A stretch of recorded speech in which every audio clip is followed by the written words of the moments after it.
Hi hello ನಮಸ್ಕಾರ ಸ್ನೇಹಿತರೆ, welcome back to my channel. ನಾನು ಇವತ್ತಿನ ವಿಡಿಯೋದಲ್ಲಿ ನಾಳೆ ತುಳಸಿ ಪೂಜೆಯ ಶುಭ ಮುಹೂರ್ತ, ಯಾವ ಟೈಮಲ್ಲಿ ಪೂಜೆ ಮಾಡಬೇಕು, ತುಳಸಿ ಪೂಜೆ ವಿಧಾನ, ಮಂತ್ರ, ಕಥೆ ಮತ್ತು ಅದರ ಮಹತ್ವವನ್ನು ಹೇಳ್ತಾ ಇದ್ದೀನಿ. ವಿಡಿಯೋನ ಪೂರ್ತಿಯಾಗಿ ನೋಡಿ.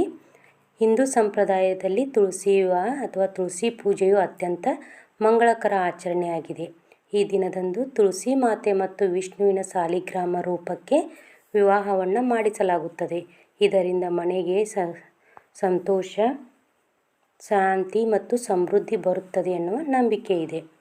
ತುಳಸಿ ಪೂಜೆಯನ್ನು ನಾವು ನವೆಂಬರ್ 2 ಭಾನುವಾರ ದಿನದಂದು ಮಾಡಲಾಗುತ್ತದೆ, ಅಂದರೆ ನಾಳೆ ಮಾಡಲಾಗುತ್ತದೆ. ತುಳಸಿ ಪೂಜೆಗೆ ಮಂಗಳಕರ ಮುಹೂರ್ತ. ಈ ದಿನ ತುಳಸಿಯನ್ನು ಪೂಜಿಸುವ ವಿಧಾನ, ಮಹತ್ವ, ತುಳಸಿ ಮಂತ್ರ ಮತ್ತು ಕಥೆಯನ್ನು ನೋಡೋಣ.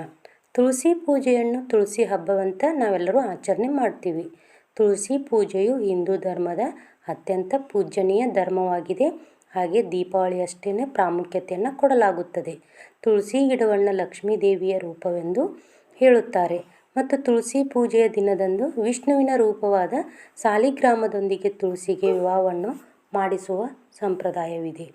ತುಳಸಿ ಪೂಜೆಯು ಚಾತುರ್ಮಾಸದ ಅಂತ್ಯವನ್ನು ಸೂಚಿಸುತ್ತದೆ ಮತ್ತು ತುಳಸಿ ಪೂಜೆಯ ದಿನದಂದು ಶ್ರದ್ಧಾಭಕ್ತಿಯಿಂದ ತುಳಸಿ ಸಸ್ಯವನ್ನು ಪೂಜಿಸುವುದರಿಂದ ಲಕ್ಷ್ಮೀನಾರಾಯಣ ಕೃಪೆ ನಮ್ಮ ಮೇಲೆ ಇರುತ್ತದೆ. ತುಳಸಿ ಪೂಜೆಯ ಕುರಿತು ಸಂಪೂರ್ಣ ಮಾಹಿತಿ ನೋಡೋಣ. ತುಳಸಿ ಪೂಜೆಯ ಮಹತ್ವವೇನಪ್ಪ ಅಂತ ಅಂದರೆ, ಶುದ್ಧತೆ ಮತ್ತು ಭಕ್ತಿಯಿಂದ ಮಾಡಬೇಕು. ತುಳಸಿ ಗಿಡವು ಪರಿಶುದ್ಧತೆ, ಪ್ರೀತಿ ಮತ್ತು ಭಕ್ತಿಯನ್ನು ಪ್ರತಿನಿಧಿಸುತ್ತದೆ. ತುಳಸಿಯನ್ನು ಪೂಜಿಸುವುದು ದೈವಿಕ ಆಶೀರ್ವಾದ ಮತ್ತು ಆಧ್ಯಾತ್ಮಿಕ ಉನ್ನತಿಯನ್ನು ಆಹ್ವಾನಿಸುತ್ತದೆ. ಚಾತುರ್ಮಾಸದ ಅಂತ್ಯವನ್ನು ಸೂಚಿಸುತ್ತದೆ. ಚಾತುರ್ಮಾಸದ 4 ತಿಂಗಳು ಶುಭ ಸಮಾರಂಭಗಳನ್ನು ನಿಷೇಧಿಸಲಾಗಿದ್ದು, ತುಳಸಿ ಪೂಜೆಯ ದಿನದಂದು ಈ ಚಾತುರ್ಮಾಸ ಮುಕ್ತಾಯಗೊಂಡು ಮತ್ತೆ ಶುಭ ಸಮಾರಂಭಗಳು ಆರಂಭವಾಗುವುದು. ದೈವಿಕ ಶಕ್ತಿಗಳ ವಿವಾಹ. ತುಳಸಿ ಪೂಜೆಯ ದಿನದಂದು ವಿಷ್ಣುವಿನ ಸಾಂಕೇತಿಕ ರೂಪವಾದ ಸಾಲಿಗ್ರಾಮದೊಂದಿಗೆ ತುಳಸಿಗೆ ಮದುವೆಯನ್ನು ಮಾಡಿಸಲಾಗುತ್ತದೆ. ಕೌಟುಂಬಿಕ ಸಾಮರಸ್ಯ. ಈ ಆಚರಣೆಯನ್ನು ನಂಬಿಕೆಯೊಂದಿಗೆ ನಡೆಸುವುದು ಕುಟುಂಬ ಜೀವನದಲ್ಲಿ ಶಾಂತಿ, ಸಮೃದ್ಧಿ ಮತ್ತು ಸಾಮರಸ್ಯವನ್ನು ತರುತ್ತದೆ. ಈ ದಿನ ಸಾಲಿಗ್ರಾಮಕ್ಕೂ ತುಳಸಿಗೂ ಹೇಗೆ ವಿವಾಹ ಮಾಡಿಸಲಾಗುತ್ತದೆ ಅಂತ ನೋಡೋದಾದರೆ, ತುಳಸಿ ಮತ್ತು ಸಾಲಿಗ್ರಾಮದ ವಿವಾಹವು ಹಿಂದೂ ಧರ್ಮದ ಪ್ರಮುಖ ಹಬ್ಬಗಳಲ್ಲಿ ಒಂದಾಗಿದೆ. ಅದರ ವಿವಾಹವು ಸಾಂಪ್ರದಾಯಿಕ ವಿವಾಹದಂತೆ ನಡೆಯುತ್ತದೆ. ಇದರಲ್ಲಿ ಕನ್ಯಾದಾನ, ಮಂಟಪ ಮತ್ತು ಇತರ ಆಚರಣೆಗಳು ಸೇರಿಕೊಂಡಿರುತ್ತವೆ. ದೇವೋತ್ಥಾನ ಏಕಾದಶಿಯಂದು ವಿಷ್ಣು ಯೋಗ ನಿದ್ರೆಯಿಂದ ಎಚ್ಚರವಾದ ತಕ್ಷಣ ತುಳಸಿಯನ್ನು ವಿವಾಹವಾಗುತ್ತಾನೆ. ಪೂರ್ಣಗೊಂಡ ನಂತರ ಚಾತುರ್ಮಾಸದ ಕಾರಣದಿಂದಾಗಿ ಶುಭ ಮತ್ತು ಕಾರ್ಯಕ್ರಮಗಳ ಮೇಲಿನ ನಿಷೇಧವನ್ನು ತೆಗೆದುಹಾಕಲಾಗುತ್ತದೆ. ಶೆಹನಾಯಿ ಶಬ್ದವು ಪ್ರಪಂಚದಾದ್ಯಂತ ಪ್ರತಿನಿಧಿಸುತ್ತದೆ. ಇದಲ್ಲದೆ ತುಳಸಿ ಮತ್ತು ಸಾಲಿಗ್ರಾಮ ವಿವಾಹವನ್ನು ಮಾಡುವುದರಿಂದ ಕುಟುಂಬಕ್ಕೆ ಸಂತೋಷ, ಶಾಂತಿ ಮತ್ತು ಅದೃಷ್ಟ ಬರುತ್ತದೆ ಎನ್ನುವ ನಂಬಿಕೆ ಇದೆ. ಇದು ಕುಟುಂಬದಲ್ಲಿ ಸಂತಾನ ಭಾಗ್ಯವನ್ನು ಕರುಣಿಸುತ್ತದೆ ಮತ್ತು ಅವರ ಪ್ರಗತಿಗೆ ಕಾರಣವಾಗುತ್ತದೆ. ಇದಲ್ಲದೆ ತುಳಸಿ ಸಾಲಿಗ್ರಾಮ ವಿವಾಹವನ್ನು ಮಾಡುವುದರಿಂದ ಪಾಪಗಳು ನಾಶವಾಗುತ್ತವೆ, ಮೋಕ್ಷಕ್ಕೆ ಕಾರಣವಾಗುತ್ತವೆ. ಇವಾಗ ನಾವು ತುಳಸಿ ಪೂಜೆಯ ಮುಹೂರ್ತವನ್ನು ನೋಡೋಣ.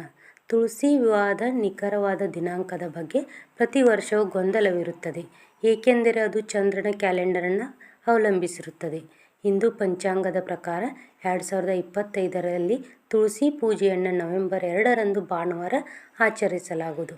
ಇನ್ನು ಕೆಲವೊಂದು ಸ್ಥಳಗಳಲ್ಲಿ ನವೆಂಬರ್ 3 ಸೋಮವಾರದ ದಿನದಂದು ಕೂಡ ಆಚರಿಸಲಾಗುತ್ತದೆ. ನವೆಂಬರ್ 2 ಭಾನುವಾರ, ದ್ವಾದಶಿ ತಿಥಿ ಆರಂಭ ಭಾನುವಾರ ಬೆಳಿಗ್ಗೆ 7:31ಕ್ಕೆ ಆಗುತ್ತದೆ. ದ್ವಾದಶಿ ತಿಥಿ ಮುಕ್ತಾಯ ನವೆಂಬರ್ 3 ಸೋಮವಾರ ರಾತ್ರಿ 9:05ಕ್ಕೆ. ತುಳಸಿ ಪೂಜೆಗೆ ಶುಭ ಮುಹೂರ್ತ ಬೆಳಿಗ್ಗೆ 7:10ರಿಂದ ಬೆಳಿಗ್ಗೆ 9:45ರವರೆಗೆ ಮತ್ತು ಸಂಜೆ 6ರಿಂದ 8:30ರವರೆಗೆ ಇರುತ್ತದೆ. ಈ ಶುಭ ಸಮಯದಲ್ಲಿ ತುಳಸಿ ಪೂಜೆಯನ್ನು ಮಾಡುವುದರಿಂದ ಕುಟುಂಬಕ್ಕೆ ಸಮೃದ್ಧಿ, ವೈವಾಹಿಕ ಸಾಮರಸ್ಯ ಮತ್ತು ದೈವಿಕ ಆಶೀರ್ವಾದಗಳು ದೊರೆಯುತ್ತವೆ ಎನ್ನುವ ನಂಬಿಕೆ ಇದೆ. ತುಳಸಿ ಪೂಜೆ ಮಾಡುವ ವಿಧಾನಗಳು. ತುಳಸಿ ಪೂಜೆಗೆ ಸಂಜೆ ಸಮಯವನ್ನು ಅತ್ಯಂತ ಶುಭ ಸಮಯವೆಂದು ಪರಿಗಣಿಸಲಾಗುತ್ತದೆ. ಈ ಸಮಯದಲ್ಲಿ ಕುಟುಂಬದ ಎಲ್ಲ ಸದಸ್ಯರು ಮದುವೆಗೆ ಸಿದ್ಧರಾಗುವಂತೆ ಅಲಂಕಾರ ಮಾಡಿಕೊಳ್ಳಬೇಕು. ಮಳೆಯಲ್ಲಿರುವ ತುಳಸಿ ಗಿಡವನ್ನು ನಿಮ್ಮ ಮನೆಯ ಅಂಗಳದಲ್ಲಿ, ಟೆರೆಸ್ ಮೇಲೆ ಅಥವಾ ದೇವರ ಕೋಣೆಯಲ್ಲಿ ಒಂದು ಮರದ ಮನೆಯ ಮೇಲೆ ಇರಿಸಿ ತುಳಸಿಗೆ ಕಬ್ಬಿನಿಂದ ಮಂಟಪವನ್ನು ಸಿದ್ಧಗೊಳಿಸಬೇಕು. ತುಳಸಿಯನ್ನು ಕೆಂಪು ಬಣ್ಣದ ಚುನರಿಯಿಂದ ಅಲಂಕರಿಸಬೇಕು. ಆಕೆಗೆ ಮದುಮಗಳಿಗೆ ಬಳಸುವ ವಸ್ತುಗಳನ್ನು ಅರ್ಪಿಸಬೇಕು. ತುಳಸಿಯ ಕುಂಡದಲ್ಲಿ ಅಥವಾ ತುಳಸಿ ಗಿಡದೊಂದಿಗೆ ಸಾಲಿಗ್ರಾಮ ಶಿಲೆಯನ್ನು ಕೂಡ ಇಡಬೇಕು. ಹಾಲಿನಲ್ಲಿ ನೆನೆಸಿದ ಅರಿಶಿನವನ್ನು ತುಳಸಿ ಮತ್ತು ಸಾಲಿಗ್ರಾಮ ಎರಡಕ್ಕೂ ಹಚ್ಚಬೇಕು. ಮಂಟಪಕ್ಕೂ ಅರಿಶಿನ ಪೇಸ್ಟ್ ಹಚ್ಚಿ ಪೂಜೆ ಮಾಡಬೇಕು. ಸಾಧ್ಯವಾದರೆ ಮದುವೆಯ ಸಮಯದಲ್ಲಿ ಮಂಗಳಾಷ್ಟಕವನ್ನು ಪಠಿಸಬೇಕು. ತುಳಸಿ ಗಿಡದ ಬಳಿ ದೀಪವನ್ನು ಹಚ್ಚಿಟ್ಟು ಆರತಿಯನ್ನು ಮಾಡಬೇಕು. ಬಳಿಕ ತುಳಸಿಗೆ ಪ್ರಸಾದವನ್ನು ಅರ್ಪಿಸಿ ಪ್ರದಕ್ಷಿಣೆಯನ್ನು ಹಾಕಬೇಕು. ತುಳಸಿಗೆ ಅರ್ಪಿಸಿದ ನೈವೇದ್ಯವನ್ನು ನೀವು ಹಾಗೂ ನಿಮ್ಮ ಕುಟುಂಬದ ಸದಸ್ಯರೆಲ್ಲರೂ ಪ್ರಸಾದವಾಗಿ ತೆಗೆದುಕೊಳ್ಳಬೇಕು. ಪೂಜೆಯ ಕೊನೆಯಲ್ಲಿ ತುಳಸಿ ನಾಮಾಷ್ಟಕವನ್ನು ಪಠಿಸಬೇಕು. ಕೊನೆಯದಾಗಿ ನಿಮ್ಮ ಜೀವನವು ಪರಿಶುದ್ಧತೆ, ಪ್ರೀತಿ ಮತ್ತು ಸಮೃದ್ಧಿಯಿಂದ ಆಶೀರ್ವದಿಸಲಿ ಎಂದು ತುಳಸಿಯನ್ನು ಪ್ರಾರ್ಥಿಸಬೇಕು.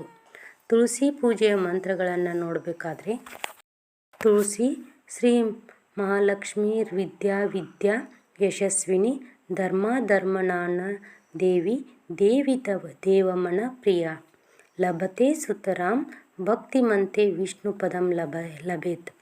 ತುಳಸಿ ಮಹಾಲಕ್ಷ್ಮಿ ಪದ್ಮಿನಿ ಶ್ರೀ ಹರಿಪ್ರಿಯ.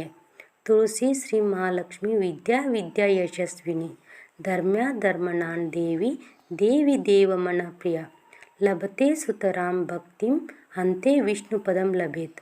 ತುಳಸಿ ಮಹಾಲಕ್ಷ್ಮಿ ಪದ್ಮಿನಿ ಶ್ರೀ ಹರಿಪ್ರಿಯ. ತುಳಸಿ ಪೂಜೆಯ ಕಥೆಯನ್ನು ನೋಡೋದಾದರೆ ಹಿಂದೂ ಶಾಸ್ತ್ರಗಳ ಪ್ರಕಾರ ಶಿವನ ಕೋಪದಿಂದ ರಾಕ್ಷಸನೊಬ್ಬ ಸೃಷ್ಟಿಯಾಗಿ ಎಲ್ಲ ದೇವರುಗಳಿಗೆ ಹಿಂಸೆಯನ್ನು ನೀಡಲು ಪ್ರಾರಂಭಿಸಿದನು. ಆ ರಾಕ್ಷಸನೇ ಜಲಂಧರ. ಈತನ ಪತ್ನಿಯ ಹೆಸರು ವೃಂದ. ಈಕೆ ವಿಷ್ಣುವಿನ ಪರಮ ಭಕ್ತೆಯಾಗಿದ್ದಳು ಮತ್ತು ಪತಿವ್ರತ ಶಿರೋಮಣಿ ಎನಿಸಿಕೊಂಡಿದ್ದಳು.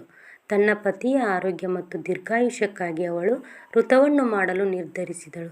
ಆದರೆ ಅವಳು ಯಶಸ್ವಿಯಾದರೆ ಜಲಂಧರ ಅಮರನಾಗುತ್ತಾನೆ ಮತ್ತು ಅವನನ್ನು ಕೊಲ್ಲಲಾಗುವುದಿಲ್ಲ ಎಂದು ವಿಷ್ಣುವಿಗೆ ಈಗಾಗಲೇ ತಿಳಿದಿತ್ತು. ವೃಂದ ತನ್ನ ವ್ರತವನ್ನು ಪೂರ್ಣಗೊಳಿಸುವ ಮುನ್ನವೇ ವಿಷ್ಣು ಜಲಂಧರನ ರೂಪದಲ್ಲಿ ವೃಂದಾಳ ಪತಿಧರ್ಮವನ್ನು ನಾಶ ಮಾಡಿದನು. ವೃಂದಾಳಿಗೆ ಅದು ತನ್ನ ಪತಿ ಜಲಂಧರನಲ್ಲ ವಿಷ್ಣು ಎಂದು ತಿಳಿದಾಗ ಅವನಿಗೆ ಕಲ್ಲಾಗುವಂತೆ ಶಾಪವನ್ನು ನೀಡಿದಳು. ಇದರಿಂದಾಗಿ ವಿಷ್ಣು ಸಾಲಿಗ್ರಾಮ ಶಿಲೆಯಾಗಿ ಪರಿವರ್ತನೆಗೊಂಡನು. ಲಕ್ಷ್ಮೀದೇವಿಯು ವೃಂದಾಳ ಬಳಿಗೆ ಬಂದು ತನ್ನ ಶಾಪವನ್ನು ತೆಗೆದುಹಾಕುವಂತೆ ಬೇಡಿಕೊಂಡಳು. ವೃಂದ ತನ್ನ ಶಾಪವನ್ನು ಹಿಂದಕ್ಕೆ ತೆಗೆದುಕೊಂಡು ತನ್ನ ಪ್ರಾಣವನ್ನೇ ಕಳೆದುಕೊಳ್ಳುತ್ತಾಳೆ.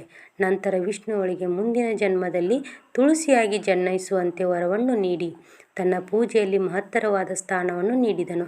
ಇದರಿಂದಾಗಿ ವೃಂದಾವಿಗೂ ವಿಷ್ಣುವಿಗೂ ಸಾಲಿಗ್ರಾಮ ರೂಪದಲ್ಲಿ ಮದುವೆಯಾಗಬೇಕಾಯಿತು. ಅಂದಿನಿಂದ ತುಳಸಿ ಪೂಜೆಯನ್ನು ಪ್ರತಿ ವರ್ಷ ನೆರವೇರಿಸಿಕೊಂಡು ಬರಲಾಗುತ್ತಿದೆ.